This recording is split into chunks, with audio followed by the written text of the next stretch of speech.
welcome back to my channel, Beautiful Minutia. If you're new here, my name is Tiffany, and today I am going to be sharing with you all the books that I read in February. So some of February was a little bit of a struggle bus, to be honest. I had so many books going at one time, so many books that I was either buddy reading or had carried over from January, and at one point I was reading like 7 books at one time and having a hard time making substantial progress in any of them. So it wasn't until about halfway through the month that I finished any books at all. And I actually did like a Patreon book finishing challenge that weekend, and that was super helpful, and I actually finished 3 books that weekend. So I will make sure that I link that video so that way you can check that out, because I'm not going to share as much of my in-depth thoughts on those books because I talked about them a lot in that video specifically. But anyways, I did end up finishing 8 books this month, which I am really pleased with. Some of these are very, very short, and one of them is very, very long and has been carried over for multiple months. So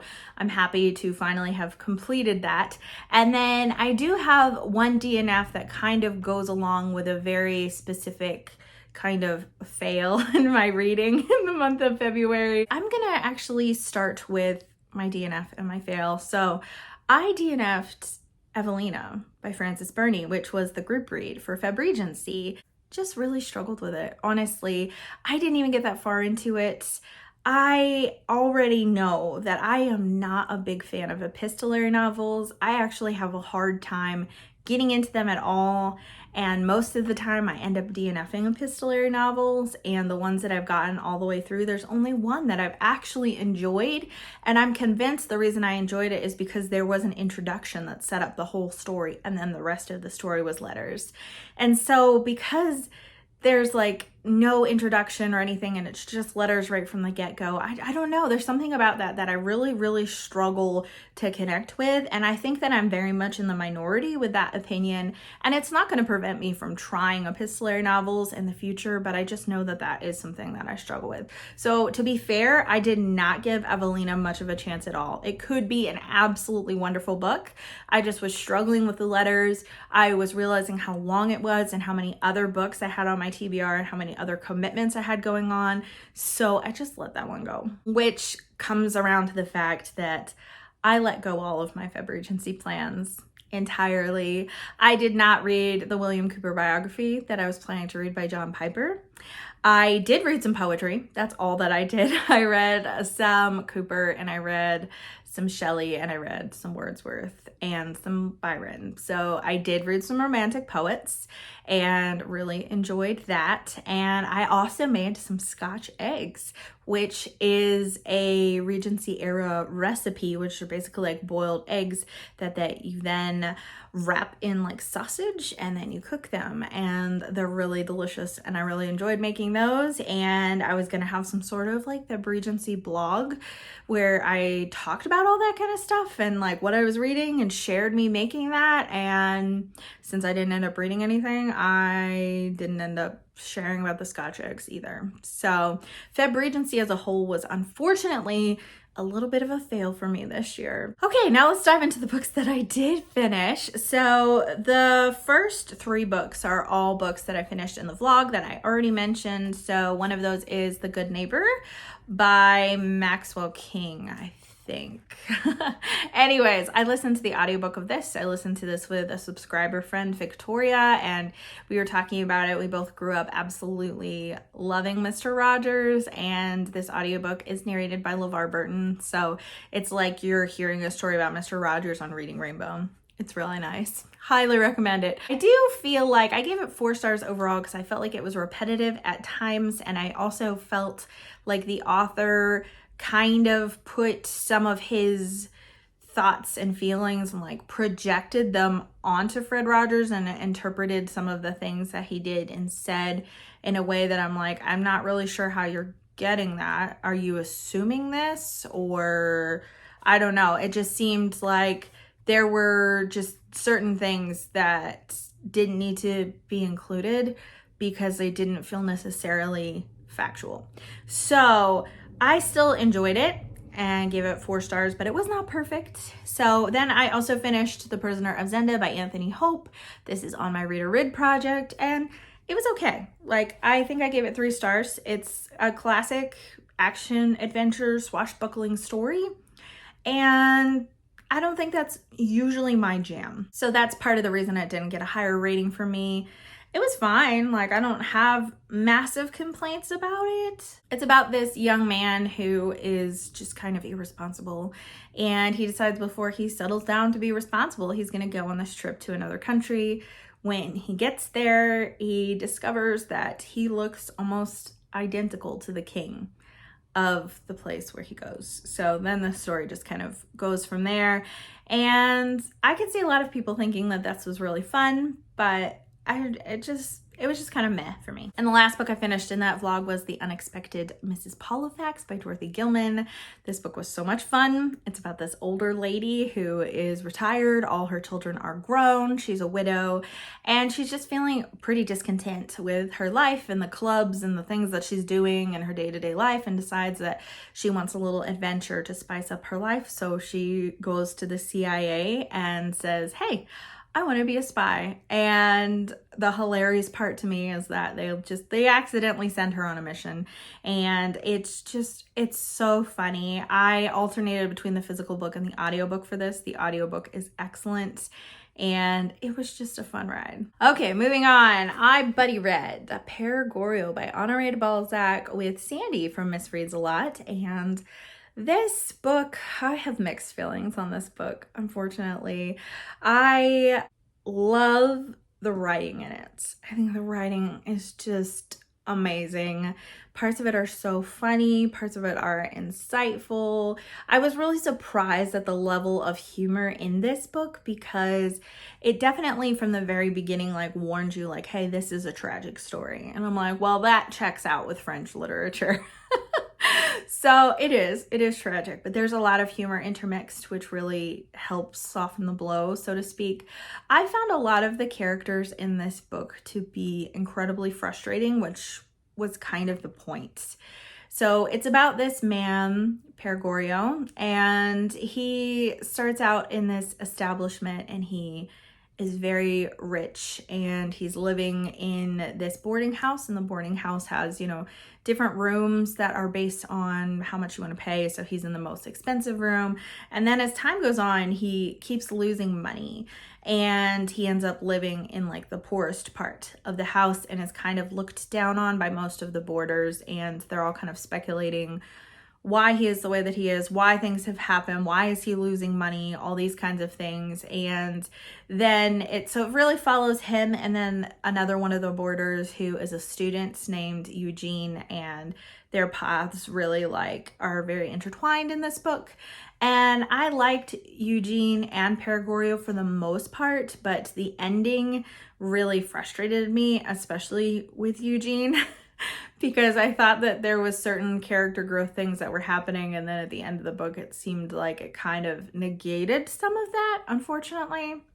So I did really enjoy it though. I think I'm landing on a 4-star for it, I think, because I really loved the writing, and it kind of almost feels like a cautionary tale in some ways, but there are elements to it that were kind of frustrating. The next book that I finished is one of my few 5 stars this month. It's a middle grade from my Reader Read project that I had 0 expectations for, and that is The Silver Bowl by Diane Stanley. I bought this a couple of years ago because I found it on Book Outlet, and we have loved Diane Stanley's picture biographies that she has. She has one on Joan of Arc that we've read, one on Shakespeare, one on Michelangelo, and I think we have one on Peter the Great, but we haven't read that one yet.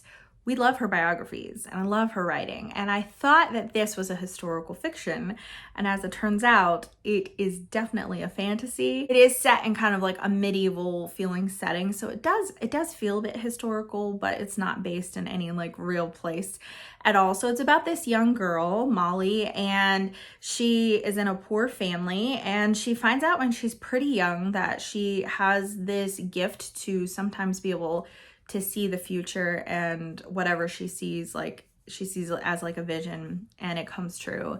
And it freaks her father out, so her father decides that he is going to take her to the castle to be a scullery maid, and that's it. And so basically the whole story just goes from there. Her life in the castle as a scullery maid, and trying to kind of deal with this gift and what does that mean? And it was just, I liked the characters so much. I liked the writing. I thought the fantasy element was really fun. So I was just like really surprised by how much I enjoyed this one. It's nothing really super earth-shattering, I don't think, but it was just really fun and the relationships were so good. It apparently is the first book in a trilogy, which I did not realize. And so I don't think it needs to be. It does leave some things open, like some things about her past and stuff that they're going to investigate in the next book, and that's what they leave it open for. But I don't think it needed to. Like, everything was wrapped up nicely enough that it didn't need a sequel. And so I don't know that I'll be continuing on with this series, even though I did really like this one. Next up, I finished a book from my 5-star prediction list, and I don't know, maybe I should just like not tell you what I rated it, because I made quarterly 5-star prediction lists this year so far anyway, just for the first quarter, and there's only 3 books on it, so maybe I will not tell you what I rated it. But I did read Six of Crows by Leigh Bardugo. This is a YA fantasy set in kind of a Russian-esque world, or at least Shadow and Bone was. Shadow and Bone is like a trilogy, which I did read in summer of 2021, and I enjoyed them. And so this is set in the same world, but the part of the world where Shadow and Bone is very Russian, and the part where Six of Crows is much less so. It feels more, I guess, like Amsterdam, Netherlands kind of a deal. So Shadow and Bone like takes place here, and we're here for a lot of this story. So it does feel culturally a bit different, but it is the same world. There is a little bit of crossover, some characters that are mentioned that were in Shadow and Bone, but you definitely don't need to have read any of Shadow and Bone to understand or enjoy this. I thought that this was really interesting. It reminded me of Lies of Locke Lamora, because it's about this like ragtag group of kids, teenagers who are trying to pull off this heist. And so there are elements to it that really reminded me of Lies of Locke Lamora, but it definitely has much more of a YA feel. But I really liked the character development a lot, and I liked the plotting of it. I thought that it was really well done. Lots of people like Six of Crows a lot more than Shadow and Bone, and I see why, and I agree. I do as well. I think I enjoyed it a little bit more than Shadow and Bone. I don't think it's as angsty as a lot of YA, which is something that I really appreciate. It is a duology, so there's a lot of potential for the sequel to be quite angsty. But this had low level angst, you know, because YA's got to have some angst, you know. It's low level angst, especially in comparison to Shadow and Bone, because Shadow and Bone had some hardcore angst in some of the books in that trilogy, and this one is definitely not as angsty, and it is definitely like very found family kind of element, which I love that in books a lot. I know some people who really loved Six of Crows. We were talking about it on my Discord, and a whole bunch of people said they loved Six of Crows and that the sequel either wasn't as good, or they didn't even feel the need to go on to the sequel because they felt like this should have been a standalone. And I see where people are going with that, because there's one plot element that they added at the very end to leave it open so that way it needed to be a duology, and if that element hadn't been there, I don't think that we would have needed to have had a sequel to this. But I've heard a lot of people say Crooked Kingdom, the sequel, is not as good as Six of Crows. So it remains to be seen whether or not I will continue. I'm pretty sure there's another series that is part of this world. It might be a duology also, King of Scars, which covers a character that was a main part of Shadow and Bone. So that one, I think you probably would have had to have read Shadow and Bone first, but this one you definitely don't. And then I finished Demons by Fyodor Dostoevsky. Oh my word.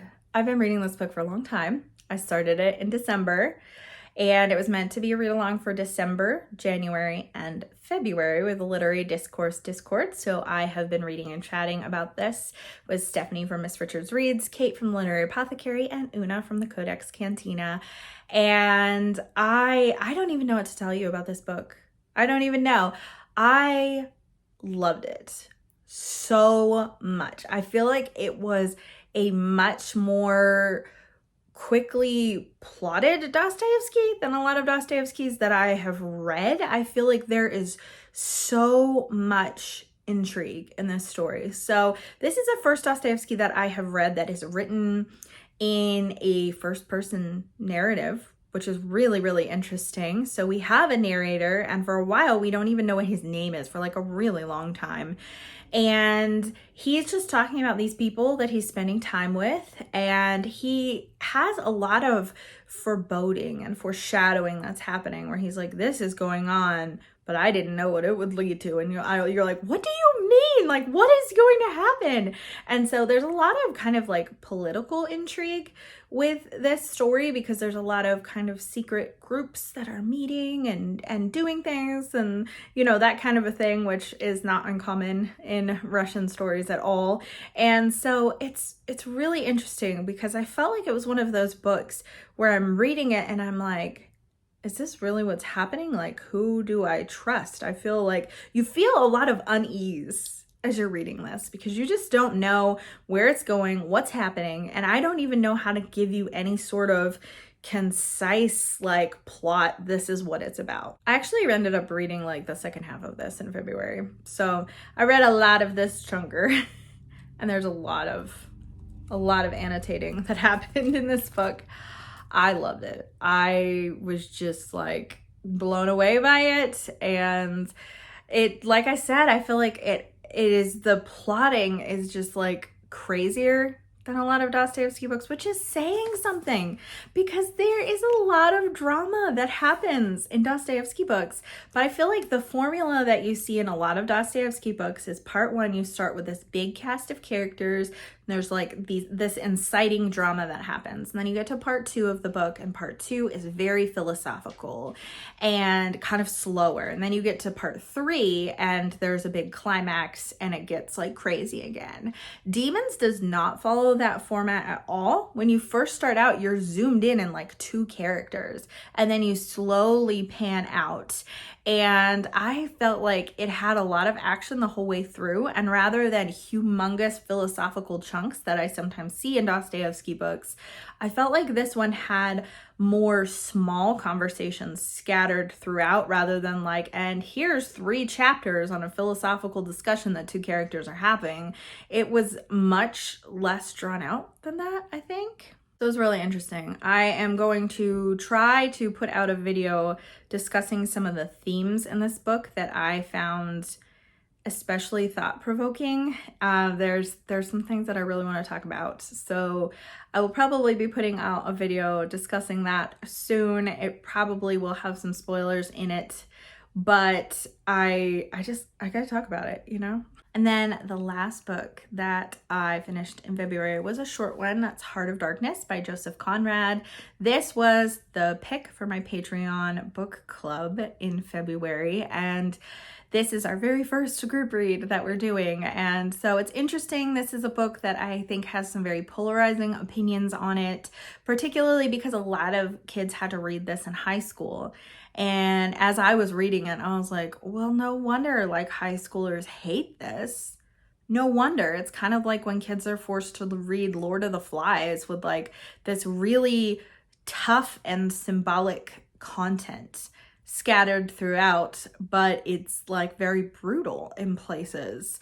And so I'm like, yeah, I don't think that, you know, younger children should be reading Lord of the Flies. Sometimes it's assigned in middle school, which is way too young. Anyways, so Heart of Darkness. So this is about a man who really wants to adventure into the heart of Africa, into kind of places that would be considered like off the map, like not even really documented places yet. And he ends up going with this company that is trying to get ivory and also kind of wants to colonize and civilize the natives where they are. So this book in general has a lot to say about anti-colonialism, which is interesting for the time period that it was written in. I'm guessing it was probably pretty controversial at the time. It was difficult to read to be honest, because even though the main character is like making some realizations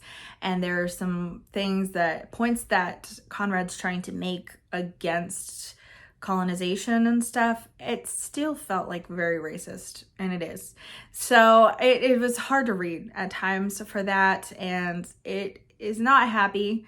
It is dark, but the writing, oh my gosh, the writing is insanely beautiful. So here's an example. This is just from the very beginning, and it says, "The sea reach of the Thames stretched before us like the beginning of an interminable waterway.